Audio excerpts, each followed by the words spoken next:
Hello everyone, मैं हूं मेघा बलानी और आज की क्लास में आप सभी का वेलकम है। हम करने वाले हैं यूपी बोर्ड का पाठ जो कि अंतिम है आपके काव्यांश का, जिसका नाम है क्या, हल्दी घाटी, और जिनके कवि हैं कौन, श्री श्याम नारायण पांडे। और ये है पार्ट 13 और ये अंतिम पार्ट है। इसके बाद आपका जो यूपी का बोर्ड का जो जितना भी लिटरेचर पार्ट है वो कंप्लीट हो जाता है। ठीक है, स्टार्ट करते हैं और समझते हैं इसमें किसके बारे में बताया गया है। तो सबसे पहले कवि परिचय देखेंगे कि श्याम नारायण पांडे जी कहाँ से थे, क्या करते थे और उनकी किस किस चीज़ों में रुचि थी। एक और चीज़, जो आपके खंड काव्य है जो कि आपके सेक्शन अलग अलग जगहों से होते हैं, हम उनको भी कंप्लीट करेंगे। तो इसके बाद से फिर हम वो सारे खंड काव्य जो है उनको करना शुरू करेंगे। साथ ही साथ ये भी देखेंगे कि उसमें किस किस तरह के प्रश्न बन सकते हैं। उन एक जैसे एक खंड काव्य जो है एक जगह से, तो उससे रिलेटेड जितने भी प्रश्न बनते होंगे वो सारे प्रश्नों के साथ हम उनके आंसर्स के साथ उस चीज़ को पढ़ेंगे। ठीक है, तो स्टार्ट करते हैं। सबसे पहले कवि का जीवन परिचय देखते हैं। ओज के कवि, ओज मीन्स क्या होता है, जब हम किसी चीज में वीरता वाला भाव दिखाते हैं ना, उसको ओज कहते हैं। ठीक है, तो ओज यानी जब वीरता से रिलेटेड हो, जब आपके अंदर बहुत सारा उत्साह भरा हुआ हो, जोश के साथ जब आप कोई चीज करते हैं, उसे ओज कहते हैं। तो ये ओज के कवि थे जिनका नाम था श्याम नारायण पांडे। का जन्म जो है आजमगढ़ जिले के डुमराव मऊ नामक ग्राम में सन 1907 ईस्वी में हुआ था। ठीक है, इनके पिता का नाम क्या था, रामाज्ञा पांडे, और माता जी का नाम था बतासो देवी। बचपन में ही पिता की मृत्यु हो जाने के कारण इनका पालन पोषण जो है इनकी माता ने किया था, और इनकी प्रारंभिक शिक्षा जो है इनके गांव यानी कि जहां पर ये रहते थे वहीं हुई थी। नेक्स्ट आगे है, हिंदी और उर्दू में मिडिल की परीक्षा उत्तीर्ण करने के उपरांत अर्थाभाव के कारण आगे नहीं पढ़ सके। मतलब आगे जो था उनके पास आर्थिक चीजें नहीं थी, इस वजह से उन्होंने आगे की पढ़ाई नहीं की। बाद में इन्होंने राजकीय संस्कृत महाविद्यालय से साहित्य शास्त्री की परीक्षा उत्तीर्ण की, परंतु इसी वर्ष इनकी माता की मृत्यु हो गई, जिस कारण इनके अध्ययन में भी फिर से बाधा आने लग गई। लेकिन इन्होंने उत्साह नहीं छोड़ा और कई वर्ष पश्चात साहित्याचार्य की परीक्षा उत्तीर्ण की। इसके पश्चात ये राजकीय संस्कृत महाविद्यालय में रिसर्च स्कॉलर हो गए और उसके बाद लगभग 3 वर्षों तक इन्होंने वहां पर पुराण साहित्य का अध्ययन जो है उसमें उन्होंने कंटिन्यू किया।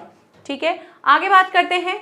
इस अवधि में इन्होंने संस्कृत में अनेक पौराणिक कहानियों का भी लेखन किया। पौराणिक यानी कि जो पुराने टाइम की जो कहानियां होती थी, पहले के टाइम पे क्या क्या चीजें चलती थी, उससे रिलेटेड इन्होंने कहानियां जो है लिखना शुरू किया।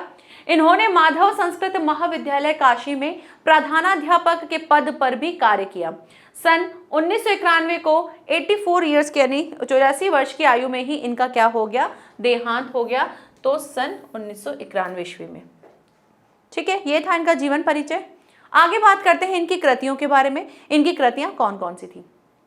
पांडे जी की बाल्यकाल से ही कविता में रुचि थी। जब छोटे थे तब से इनको लगता था कि मुझे कविता लिखनी है। इस कारण संस्कृत का गहन अध्ययन करने के बाद भी हिंदी के प्रति इनका जो अनुराग था वो कम नहीं हुआ था। अनुराग मतलब कि प्रेम जो था, इनका जो रुचि जो थी वो किसमें थी, हिंदी में भी थी। संस्कृत का तो इन्होंने बहुत डीप में अध्ययन किया ही था, लेकिन हिंदी में भी इनको बहुत ज़्यादा प्रेम था और हिंदी में भी इन्होंने अपनी रचनाएं की। इनकी काव्य कृतियों का संक्षिप्त परिचय जो है वो इस प्रकार से दिया गया है। पहला दे रखा है महाकाव्य, जिसमें है हल्दी घाटी और जौहर। दूसरा खंड काव्य जो है वो दिया था इन्होंने त्रेता के 2 वीर, तुमुल, गौरावध, जय हनुमान और मुक्तक काव्य। मुक्तक काव्य कैसे काव्य होते हैं, जो मुक्त होते हैं, यानी कि उसमें कुछ ऐसे नहीं डला हुआ होता है कि हाँ ये चीजें करनी। सबसे पहले तो देखो भाई, महाकाव्य और खंड काव्य क्या होता है। महाकाव्य होता है जिसमें एक चीज के बारे में सब कुछ दे रखा होता है।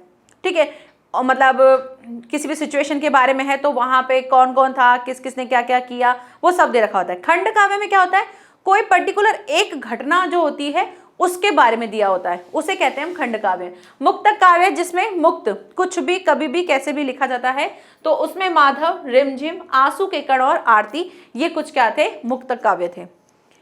नेक्स्ट बात करते हैं इनकी शैली, किस तरह की शैली थी इनकी। तो पांडे जी के मुक्तक और प्रबंधक काव्य दोनों ही काव्य शैलियों को अपनाया था, परंतु ख्याति इनको प्रबंध काव्य यानी कि क्षेत्र में अधिक ज्यादा प्राप्त हुई थी। प्रबंध काव्य जो है उनको इनमें ज्यादा नाम मिला, ख्याति मिली, गुडविल इनकी ज्यादा वहां से निकली। इनके प्रबंध काव्यों में जहां युद्धों का सजीव चित्रण दृष्टिगोचर है, वहीं प्रकृति के भी अनेक सुंदर चित्र जो हैं आपको इस काव्य में बहुत जगह पर दिखेंगे। संध्या, प्रभात, पर्वत, वन, नदी, निर्जर आदि का यथार्थ चरित्र जो है इनके काव्य में यत्र तत्र सर्वत्र देखने को मिलता है। यत्र तत्र मतलब यहाँ वहां, आप जब भी इनकी रचनाएं देखेंगे आपको इनकी रचनाओं में प्रकृति से रिलेटेड बहुत सारी चीजें जो है आपको देखने को मिलेंगी। जो अभी आपको हल्दी घाटी जब हम पढ़ेंगे अभी, इसमें भी आपको यही मिलने वाला है कि इसमें इन्होंने जो महाराणा प्रताप है उनके बारे में जो बताया है, उनके वीरता के बारे में जो बताया है, उसमें भी इन्होंने कुछ कुछ चीजें जो है वो प्रकृति से लेकर उनके साथ उनका कंपैरिजन करते हुए बताया है। तो ठीक है, इनकी ऐसी शैली थी। भाषा की अगर बात करें तो श्याम नारायण पांडे जी की भाषा जो थी वो शुद्ध साहित्यिक परिष्कृत खड़ी बोली थी। खड़ी बोली मीन्स कि आप अगर उसे पढ़ेंगे तो आपको इजीली सब कुछ समझ में आ जाएगा। खड़ी बोली थी जिसमें संस्कृत के क्या थे, तत्सम शब्दों के साथ साथ अरबी भाषा के भी शब्द आपको सहजता से, मतलब बहुत ही इजीली आपको, जैसे नहीं होता कि एक रचना में कोई चीज़ जबरदस्ती डाली जाती है और वो अलग से ही बहुत कठिन सी लगती है, लेकिन इन्होंने जो शब्द लिए हैं अरबी भाषा के भी अगर शब्द लिए हैं तो वो भी आपको बहुत इजीली समझ में आ रहा है कि हाँ बैठ रहा है, समझ में आ रहा है कि किसके बारे में बोला जा रहा है। सामान्यतः इनके काव्य में भाषा के व्यवहारिक और संस्कृत गर्भित दो मुख्य रूप से दृष्टिकोण होते हैं। भाषा के संस्कृत निष्ठ होने पर भी वे कहीं भी कलिष्ठ नहीं होते हैं, मतलब कहीं भी हट नहीं रहे हैं कि हाँ भाई कुछ अलग से लग रहे हैं कि भाषा का अलग से चेंज किया है तो उसकी वजह से कुछ अलग सा लग रहा है, ऐसा भी नहीं लगता है। प्रसंगानुकूल मुहावरों का प्रयोग भी इनकी भाषा में किया गया है। विषय और परिस्थिति व कलानुसार यानी कि टाइम के अनुसार जो है इनकी भाषाएं जो है परिवर्तित होती रहती थी। ऐसा नहीं था कि जो शब्दों को यूज कर रहे हैं तो बहुत टाइम से वही यूज कर रहे हैं, टाइम के अकॉर्डिंग ये अपनी भाषाओं में थोड़ा थोड़ा चेंज लाते थे। इनकी भाषा में व्याकरण की त्रुटियां प्राय कम ही दिखती थी। व्याकरण से रिलेटेड त्रुटियां जो थी वो बहुत कम करते थे। क्यों? क्योंकि संस्कृत का अध्ययन बहुत अच्छा कर रखा था इन्होंने, गहन अध्ययन कर रखा था, तो इसलिए त्रुटियां बहुत कम होती थी। हाँ, कहीं कहीं ग्रामीण पूर्वी प्रयोग अवश्य खटके हैं, मगर ऐसे स्थान बहुत ही कम थे। तो इस तरह से इनकी क्या थी, भाषा जो थी उनके बारे में बताया। शुरू होता है यहाँ से हमारा हल्दी घाटी जो कि हमें पढ़ना है। तो पहला पद जो है उसे हम समझते हैं, जिसके तीन हमने क्या लिए, स्टैंजा यानी कि 3 पद लिए हैं। उन 3 पदों से मिलकर एक हमने बनाया है। ऐसे ही हम आज की क्लास में कुछ पढ़ेंगे, कुछ हम नेक्स्ट क्लास में पढ़ेंगे। चीज़ अच्छी क्या होने वाली है यहाँ पे जो हम पढ़ेंगे वो सिंपल लैंग्वेज है, लेकिन जो इसकी व्याख्या है वो बहुत ही अच्छे तरीके से डिटेल में की हुई है। तो उससे क्या होता है, जब आप प्रश्न के उत्तर देंगे तो बहुत ही अच्छे तरीके से आप उनको दे पाएंगे। तो शुरू करते हैं यहाँ से हमारा पहला पद। मेवाड़ केसरी देख रहा, केवल रण का न तमाशा था, वह दौड़ दौड़ करता था रण, वह मान रक्त का प्यासा था। चढ़कर चेतक पर घूम घूम करता सेना रखवाली था, ले महामृत्यु को साथ साथ मानो प्रत्यक्ष कपाली था। चढ़ चेतक पर तलवार उठा, रखता था भूतल पानी को, राणा प्रताप सिर काट काट करता था सफल जवानी को। बहुत सिंपल सी चीज है, कुछ कुछ वर्ड्स आपको मे बी नहीं समझ में आ रहे होंगे, बट आप अगर इसको समझेंगे, और हल्दी घाटी के बारे में, महाराणा प्रताप जी के बारे में हम सभी को ही नॉलेज है। तो जी महाराणा प्रताप जी जो हैं जब मुगलों से लड़ाई करते हैं, युद्ध करते हैं, उस समय पर उनके बीच जो युद्ध हुआ था, उस युद्ध में उन्होंने किस तरह से अपनी वीरता का प्रदर्शन किया था, वो सारी चीजें हमको यहाँ पर पढ़ने को मिलेंगी। तो मेवाड़ केसरी इनको क्या कहा जाता है, यानी कि महाराणा प्रताप जो है उन्हें कहा जाता है मेवाड़ केसरी। उनके लिए क्या कह रहे हैं कि जब उन्हें देखा जा रहा था तो केवल रण यानी क्या होता है, जो युद्ध का जगह होता है उसको हम रण कहते हैं। केवल रण का न तमाशा था, सिर्फ ऐसा नहीं था कि जब वो युद्ध कर रहे थे, तो कई बार ऐसा होता है ना कि राजा लोग दे देते हैं आदेश कि जाओ जाके लड़ाई कर लो, और वो दूर से बैठ के देखते हैं, लेकिन महाराणा प्रताप ऐसे नहीं थे। जब युद्ध हो रहा था तो वो भी उस युद्ध भूमि में वहीं पर ही खड़े होकर लड़ाई कर रहे थे, ना कि दूसरे राजाओं की तरह कि हाँ चलो आदेश दे दिया जाके मेरे सैनिक लड़ लेंगे, ऐसा नहीं होता था। वो हमेशा रण में खुद भी खड़े होते थे और युद्ध करते थे। तो यही चीज कही है कि मेवाड़ जो केसरी यानी कि महाराणा प्रताप जो थे वो दूर रह के देख नहीं रहे थे कि भाई युद्ध कैसे चल रहा है, वो खुद रण में थे, तमाशा नहीं देख रहे थे, रण में खुद खड़े थे। वह दौड़ दौड़ करता था रण, वह मान रक्त का प्यासा था। मान का मतलब क्या है, मान का मतलब यहाँ पे मान सिंह से है, जो कि कौन थे, अकबर जी जो है उनके सेनापति थे ना। तो मान सिंह जो है उनके रक्त के वो प्यासे थे और वो दौड़ दौड़ के, यानी यहां से वहां दौड़ दौड़ के पूरे युद्ध भूमि में वो लड़ाई कर रहे थे और आराम से, मतलब अपना खुद का दिखा रहे थे वीरता, ना कि खड़े होके दूर से बैठ के तमाशा देख रहे कि हाँ अच्छा मैंने आदेश दे दिया है, मेरे सैनिक जाके लड़ रहे हैं। उन्होंने ऐसे नहीं कर रहे थे। चढ़कर चेतक पर घूम घूम करता सेना रखवाली था, ले महामृत्यु को साथ साथ मानो प्रत्यक्ष कपाली था। और चेतक कौन थे, उनके घोड़े थे। तो चेतक पे चढ़ करके, उनके घोड़े पे चढ़ करके वो हर जगह पूरे युद्ध भूमि में चलते जा रहे थे और युद्ध करते जा रहे थे और घूम घूम कर पूरी सेना की क्या कर रहे थे, रखवाली कर रहे थे। ले महामृत्यु को साथ साथ, और वो जिस टाइम पर वो युद्ध कर रहे थे उनको अपनी मृत्यु का जरा भी भय नहीं था। ऐसा लग रहा था वो अपनी मृत्यु को अपने साथ लेके ही निकले हैं कि आज या तो दुश्मन रहेगा या तो मैं रहूंगा।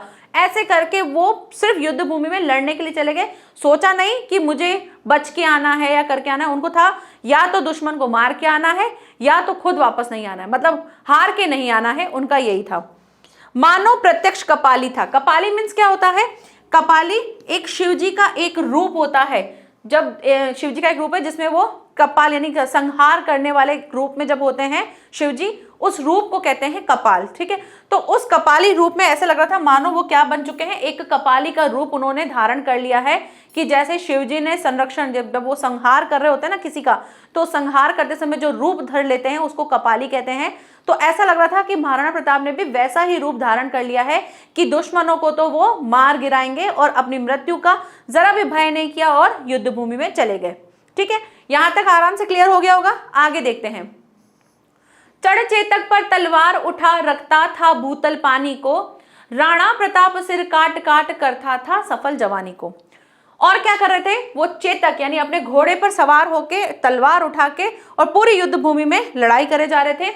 और क्या कर रहे थे, भूतल पानी यानी जल हो चाहे थल हो, वो उस घोड़े पर बैठ करके सिर्फ और सिर्फ युद्ध कर रहे थे। उन्हें कोई आभास नहीं था कि कैसी युद्ध भूमि है, कहाँ क्या है, सिर्फ और सिर्फ उनको अपने दुश्मन दिख रहे थे जिनके ऊपर उनको वार करना था, बस यही दिख रहा था। इसके अलावा उन्हें कुछ भी नहीं दिख रहा था।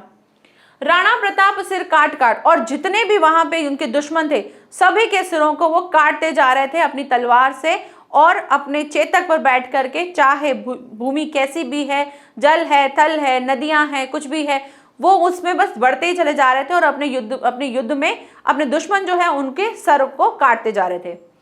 करता था सफल जवानी को, और इस तरह से उन्होंने अपनी जो जवानी है उसको बिल्कुल सफल बनाया। जिस तरह के वो वीर थे उस वीरता को उन्होंने प्रदर्शित किया। ठीक है, तो ये तो हमने लाइन टू लाइन अच्छे से समझ लिया। इसकी व्याख्या समझोगे आपको और अच्छे से समझ में आएगा। साथ ही साथ आप इसके जो प्रश्न हैं उनके उत्तर बहुत तरीके से दे पाओगे, क्योंकि बहुत डिटेल में व्याख्या है। ऐसा लगेगा कि बिल्कुल चैप्टर पढ़ रहे हैं हम। ठीक है, तो स्टार्ट करते हैं। सबसे पहले संदर्भ, सभी के लिए संदर्भ सेम होता है, तो एक बार संदर्भ देखेंगे। प्रसंग आपको हर बार अलग अलग मिलेगा और वो आपको खुद को देखना भी होता है कि भाई हमने कौन कौन से पद लिए हैं, उसके अकॉर्डिंग हमको क्या लिखने होते हैं, अपने प्रसंग लिखने होते हैं। सबसे पहले संदर्भ क्या है, प्रस्तुत काव्यांश हमारी पाठ्य पुस्तक के काव्य खंड में संकलित श्याम नारायण पांडे की कविता हल्दी घाटी से उद्धृत है। ठीक है, प्रसंग क्या है, इन पंक्तियों में महाराणा प्रताप और उनके घोड़े चेतक की वीरता के बारे में बताया है।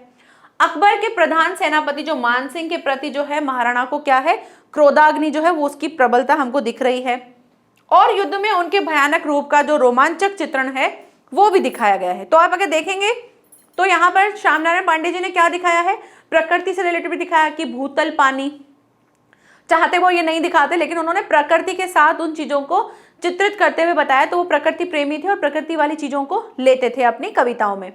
तो इस तरह से उन्होंने जो मान सिंह थे उनके लिए उनकी जो क्रोधाग्नि थी उसके बारे में बताया, चेतक की वीरता के बारे में बताया, और साथ ही साथ महाराणा प्रताप की वीरता के बारे में भी यहाँ पर बताया गया है। स्टार्ट करते हैं इनकी व्याख्या को समझना। वीर रस के सुविख्यात कवि श्याम नारायण पांडे का कथन है कि महाराणा प्रताप और मुगल सम्राट के बीच 1576 ईस्वी में क्या हुआ था, युद्ध हुआ था। हल्दी घाटी का ऐतिहासिक युद्ध अत्यंत ही भीषण और भयावह था, मतलब बहुत ही खतरनाक था। कब था, 1576। अब आपको अगर इस टाइम पे याद रहता है ये सन तो लिख देना, नहीं याद रहता है तो कोई बात नहीं, आप इतना तो याद रखोगे कि महाराणा प्रताप और मुगल सम्राट के बीच में हुआ था। इस युद्ध में मेवाड़ राज्य का वह सिंह अर्थात महाराणा प्रताप युद्ध के विकराल दृश्यों को कहीं दूरस्थ या सुरक्षित स्थान से नहीं देख रहा था। ऐसा नहीं हो रहा था कि जो बहुत ही खतरनाक दृश्य जो हो रहे थे, डरावने से दृश्य हो रहे थे, उनको बैठ के कहीं छुप के नहीं देख रहा था, बल्कि वो क्या कर रहे थे, वे इस युद्ध को केवल एक तमाशा या खेल समझकर एक तमाशबीन की तरह, यानी कि जैसे तमाशा देखने वाले जो होते हैं उनकी तरह इसका अवलोकन नहीं कर रहे थे, ऐसे चेक नहीं कर रहे थे कि अच्छा हाँ सब जगह सेना बराबर है, लड़ाई वड़ाई सही से हो रही है, ऐसा नहीं कर रहे थे वो, वरन वे स्वयं भी पूरे जोश और उत्साह के साथ युद्ध में अपना अपूर्व शौर्य जो है वो दर्शा रहे थे। ठीक है, आगे बढ़ते हैं। अपने सैनिकों में उत्साह एवं वीरता का संचार करने के उद्देश्य से तथा शत्रु को सेना को धराशाही करने हेतु, मतलब धराशाही यानी कि अपने घुटनों पे ला देना, धरती पे ला देना, यानी उनकी एक तरह से उनकी हार कर देना, उनकी मृत्यु कर देना, इन सभी के लिए वे स्वयं भी दौड़ दौड़ कर युद्ध कर रहे थे। इस युद्ध में भी उनका सर्वाधिक आक्रोश न केवल अकबर के प्रति था, वरन अकबर के जो प्रधान सेनापति थे मान सिंह, उनके प्रति भी था। मान सिंह ने राजपूत राजाओं के साथ विश्वासघात करके जो जघन्य अपराध किया था, एक समय वह स्वयं अंबर यानी जयपुर के राजा था, परंतु उसने मुगल सम्राट अकबर की अधीनता स्वीकार करके अकबर को प्रसन्न कर लिया और राजपूतों के विरुद्ध अकबर का साथ देना आरंभ कर दिया। जो मान सिंह थे उन्होंने क्या, वो कहाँ के थे, वो जयपुर के जो हैं अंबर यानी वहाँ के राजा थे, लेकिन उन्होंने फिर क्या किया, मुगल सम्राटों के साथ मिलकर के उनके साथ रहने लग गए और उन्होंने फिर राजपूतों के लिए क्या किया, एक षड्यंत्र रचा और उसमें इस तरह से उन्होंने बहुत सारी चीजें की। और अब जो है महाराणा प्रताप को अकबर तो उनका दुश्मन लगता ही था ही वो, लेकिन साथ ही साथ अब मान सिंह जो था वो भी उनके लिए दुश्मन बन चुका था। उसी ने महाराणा प्रताप से अकबर के साथ संधि करने के लिए कहा और महाराणा द्वारा संधि को अस्वीकार किए जाने के उपरांत अकबर को महाराणा प्रताप को परास्त करने के लिए उत्साहित किया। क्या हुआ था, उसने अकबर को कहा था कि महाराणा प्रताप से हम संधि कर लेते हैं। महाराणा प्रताप को बोला कि अकबर से संधि कर लेते हैं, लेकिन महाराणा प्रताप ने मना कर दिया, मेरे को नहीं करनी संधि। जब ऐसे हुआ तो अकबर को गुस्सा आया और उसने बोला कि अनंत आपसे तो महाराणा प्रताप ने संधि करने के लिए मना कर दिया, तो इस वजह से अकबर को क्या हो गया, गुस्सा आ गया, क्रोध आ गया और फिर उसने सोचा कि अब इसके ऊपर हम हमला करेंगे। इस प्रकार और भी बहुत सारे कारण थे, लेकिन अभी हम जो हमें पढ़ना है हम सिर्फ उस चीज़ को पढ़ेंगे, डिटेल में नहीं पढ़ेंगे उतना कि हल्दी घाटी को पूरा डिस्कस करें कि क्या क्या हुआ था महाराणा प्रताप और उन सबके बीच में। तो इस तरह से राजपूत जाति का जो कलंक और राष्ट्रद्रोही जो मान सिंह है महाराणा की आंखों में खटक रहा था। ठीक है, क्योंकि उनको लग रहा था कि इन्होंने क्या किया, राजपूतों के साथ जो विश्वासघात किया है, तो अब उसको ये बात जो है महाराणा प्रताप को ये अच्छी नहीं लग रही थी। और अब जबकि वह हल्दी घाटी के युद्ध में स्वयं उपस्थित थे तो क्रोध से लाल महाराणा की दृष्टि उसे सर्वत्र खोज रही थी। अब उसको ऐसा लग रहा था कि हल्दी घाटी के युद्ध के टाइम पे वो मान सिंह भी वहीं था, तो उनको लग रहा था कि इसको भी मुझे मारना ही मारना है, और उनकी आंखें जो थी समझ लो मान सिंह को ही ढूंढ रही थी। वे उसके खून के प्यासे हो रहे थे और उसकी जान के दुश्मन बने हुए थे। कौन, महाराणा प्रताप। आगे, महाराणा प्रताप के विश्वविख्यात घोड़े का नाम क्या था भाई, चेतक। ठीक है, जो स्वयं बड़ा शक्तिशाली, वेगवान, पराक्रमी, वफादार और स्वामी भक्त था।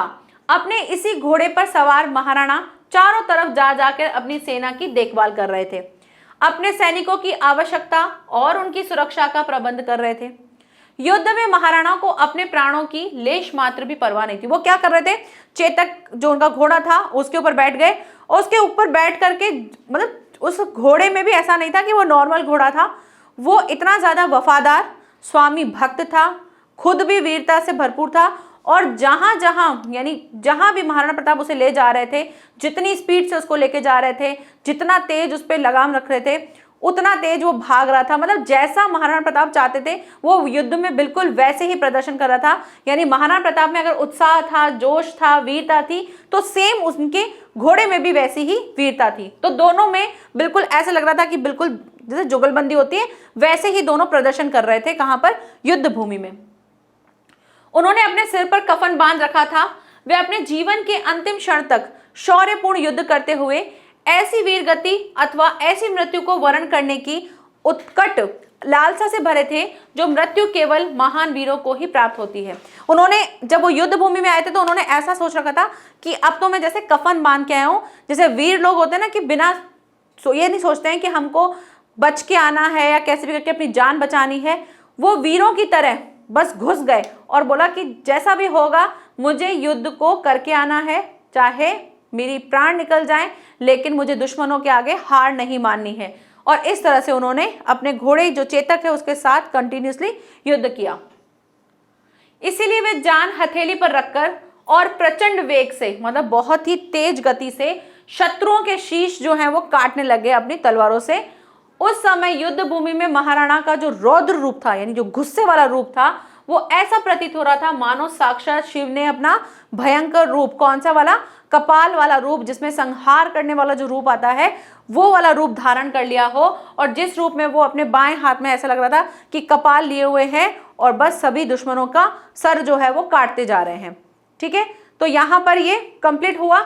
नेक्स्ट है, जैसे जैसे युद्ध की प्रचंडता, यानी जैसे जैसे युद्ध आगे बढ़ना शुरू हुआ, अपनी पराकाष्ठा की तरफ बढ़ रही थी, वैसे वैसे ही क्या हो रहा था, महाराणा और अधिक उग्र, ठीक है, उम्र नहीं है, उग्र है, और अधिक उग्र व आक्रामक होते जा रहे थे। भाई जैसे जैसे युद्ध शुरू हुआ वैसे वैसे महाराणा प्रताप और ज्यादा बेहतर तरीके से अपना प्रदर्शन कर रहे थे, और ज्यादा उनके अंदर क्रोध भरा हुआ था, और ज्यादा वो फुर्ती के साथ लोगों का सामना कर रहे थे। ऐसा नहीं हो रहा था कि युद्ध जितना ज्यादा बढ़ता जा रहा है वो थकते जा रहे हैं या उनका थोड़ा सा उत्साह कम हो गया है, वो और तेज गति से युद्ध को कर रहे थे। चेतक महाराणा प्रताप का सर्वप्रिय अश्व था, अश्व मीन्स घोड़ा था। युद्ध के समय वे अपने इसी चेतक पर सवार होकर और अपने हाथ में दुश्मनों का कलेजा हिलाने वाली चमचमाती तलवार लिए हुए थे, तलवार लेके वो सबके सर काट रहे थे और चेतक पर बैठे हुए थे। वे अपने उस चेतक पर बैठ करके, जिसके लिए पृथ्वी का धरातल और गहरी नदियां भी समान थी, था ना कि भूतल पानी, यानी चाहे नदियां हो चाहे समतल हो, सब उनको एक बराबर लग रहा था, जो थल और जल दोनों पर सरपट दौड़ा जाता था। वो चेतक जो था, जो एक घोड़ा था, जबकि आमतौर पर घोड़े जो हैं पानी में थोड़े से डगमगा जाते हैं, लेकिन चेतक जो था, चाहे थल हो चाहे जल हो, वो दोनों पर ही सरपट भाग रहा था। अकबर के सैनिकों के शीश काट काट कर ढेर लगा रहे थे। अपने इस प्रताप और अद्भुत शौर्य का प्रदर्शन करते हुए वे अपनी जवानी को सार्थक सिद्ध कर रहे थे। ऐसा दिखा रहे थे कि जो उनकी जवानी है उनको उन्होंने बिल्कुल सही तरीके से और सही काम में प्रदर्शित किया है, ऐसा दिख रहा था। ठीक है, आगे इसका काव्य सौंदर्य देखते हैं कि काव्य सौंदर्य कैसे लिखना होता है। यहां कवि ने युद्ध में सबसे पहले देखो भाव पक्ष लिखेंगे। भाव पक्ष में आप 1 से 2-3 पॉइंट लिख सकते हो, तो 2 पॉइंट तो आपको एटलीस्ट लिखने ही लिखने हैं। क्या दे रखा है, यहां कवि ने युद्ध में महाराणा प्रताप के असीम शौर्य से परिचित करवाया है। दूसरा, महाराणा प्रताप के अश्व जो है चेतक, उनके बारे में लिख सकते हो आप कि चेतक कितना वेगवान, स्वामी भक्त और बहादुर था। यह दर्शाकर कवि ने यह स्पष्ट करने का प्रयास किया है कि एक अश्व होकर भी चेतक क्यों जग प्रसिद्ध हुआ। भाई एक क्या था, एक जानवर ही तो था, लेकिन फिर भी अपनी वीरता, अपनी नेचर की वजह से वो बहुत ज्यादा प्रसिद्ध हुआ और विश्व प्रसिद्ध है।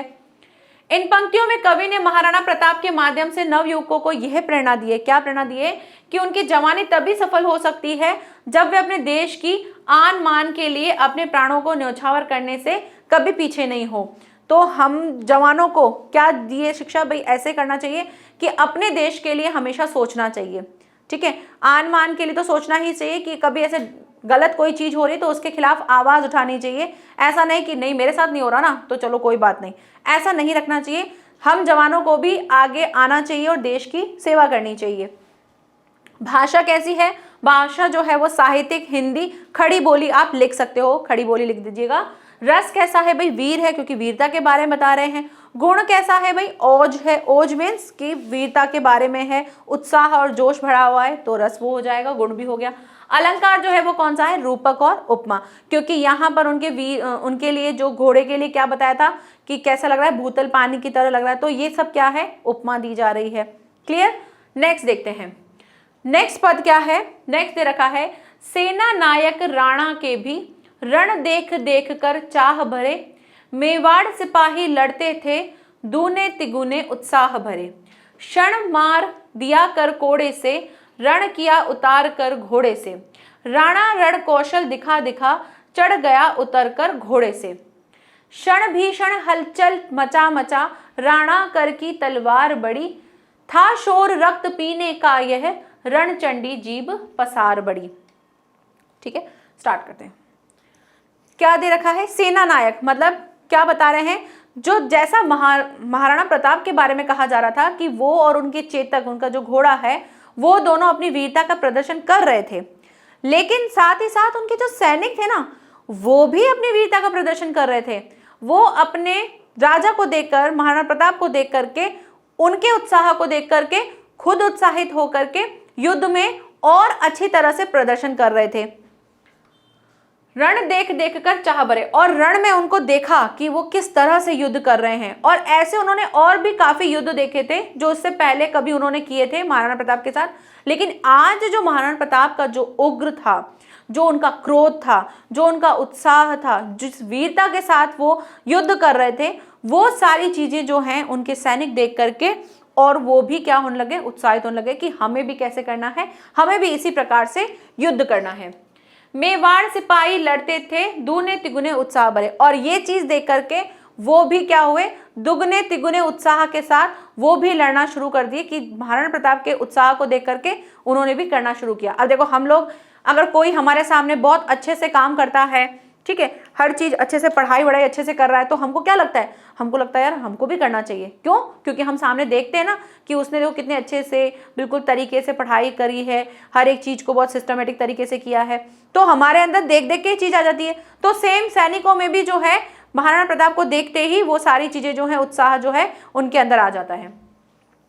क्षण मार दिया कर कोड़े से, रण किया उतार कर घोड़े से, और वो घोड़े को क्या कर रहे थे, जैसे ही कोड़ा मारते थे, जो चाबुक होता है, जैसे ही कोड़ा मारते तो चेतक जो है और तेजी से जो है रण में तेजी से भागने लग जाता।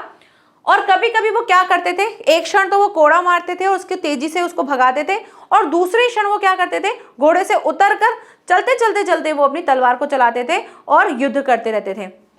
फिर राणा रण कौशल दिखा दिखा चढ़ गया उतर कर घोड़े से, और इस तरह से कभी वो उतर कर, कभी वो चढ़ करके, घोड़े पे बैठ के, कभी घोड़े से उतर करके क्या कर रहे थे, रण में जो है अपना कौशल दिखा रहे थे और युद्ध किए जा रहे थे। यानी सिर्फ ऐसा ही नहीं था कि वो घोड़े पे चढ़ के ही बस घूमते जा रहे हैं और तलवार घुमाते जा रहे हैं, उनके अंदर इतनी फुर्ती थी, इतनी स्फूर्ति थी कि बस उतर रहे हैं, चढ़ रहे हैं, कब बैठ रहे हैं, कब उतर रहे हैं, उतरते, फिर बस जहां भी उनकी नजर जा रही थी सिर्फ और सिर्फ यही सोच रहे थे कि मुझे सबके क्या करने हैं, सरकलम करने हैं, और जितने भी दुश्मन हैं उन सबको यहाँ पे मार भगाना है। इस तरह से वो बस यही अपना किए जा रहे थे।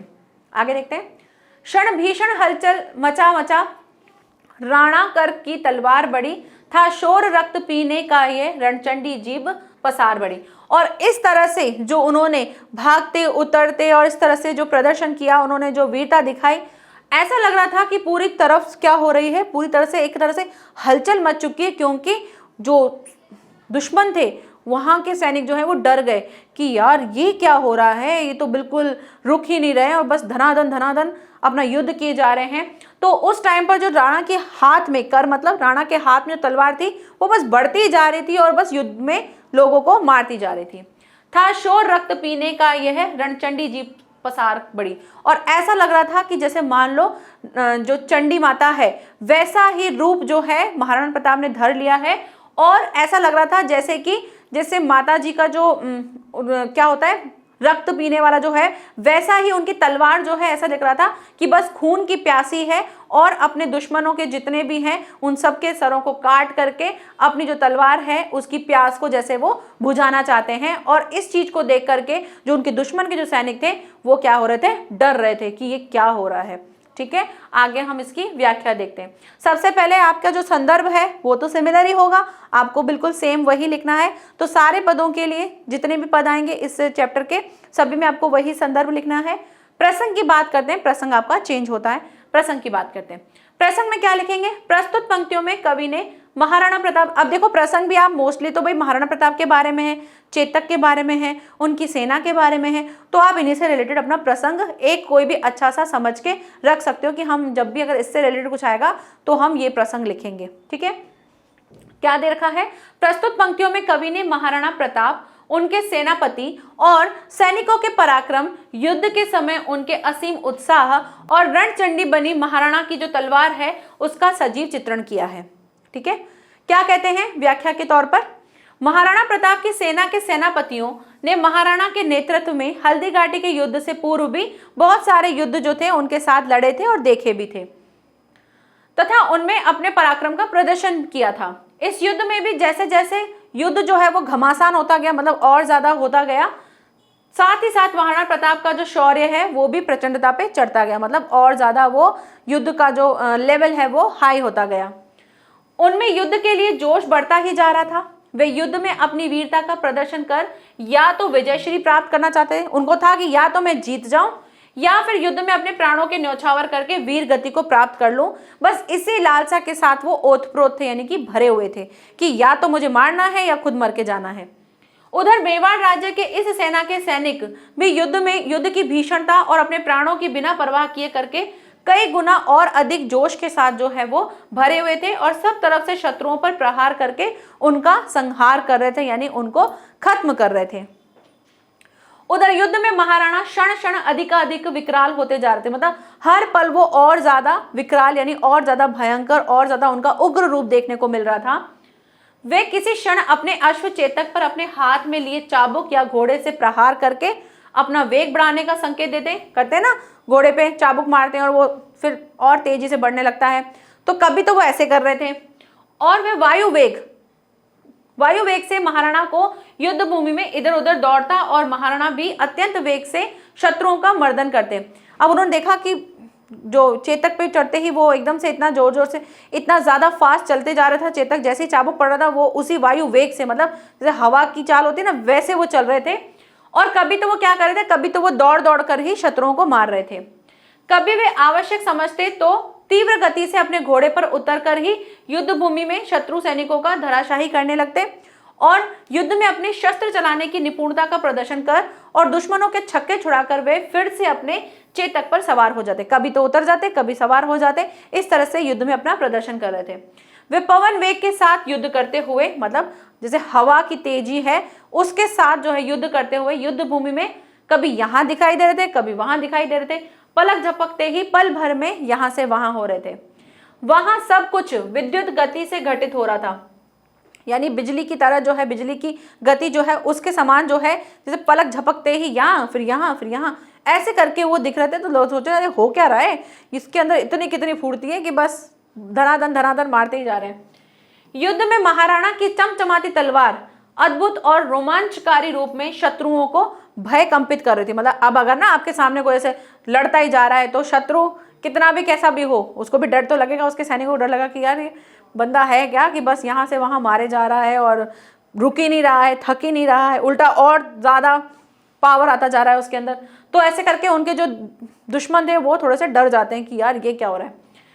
उनका संहार कर रही थी। अब उनकी तलवार के बारे में भी उनको डर लग रहा था। महाराणा की वह तलवार जिधर भी बढ़ती उधर ही दुश्मन भय से कांप उठता।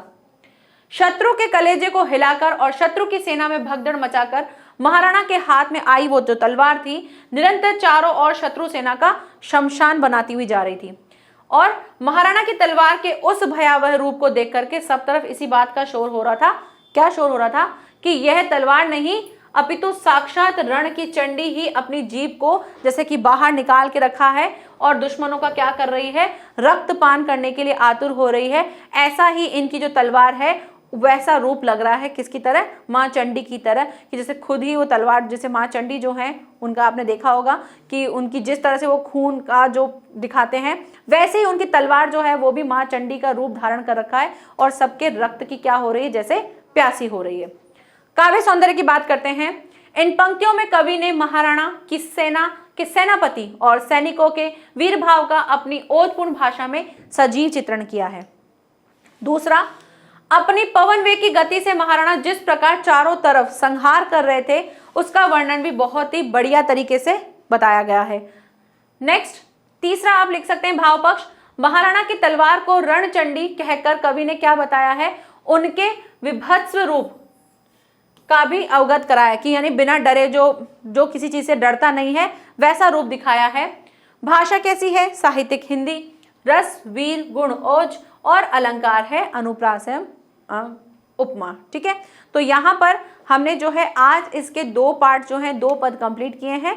नेक्स्ट क्लास में हम इसके 2 पद और हैं उनको कंप्लीट करेंगे। उसके बाद ये चैप्टर जो है हमारा कंप्लीट हो जाएगा। फिर मिलते हैं हम खंड काव्य जो हैं उनको करने के लिए। तो thank you so much, bye bye and take care.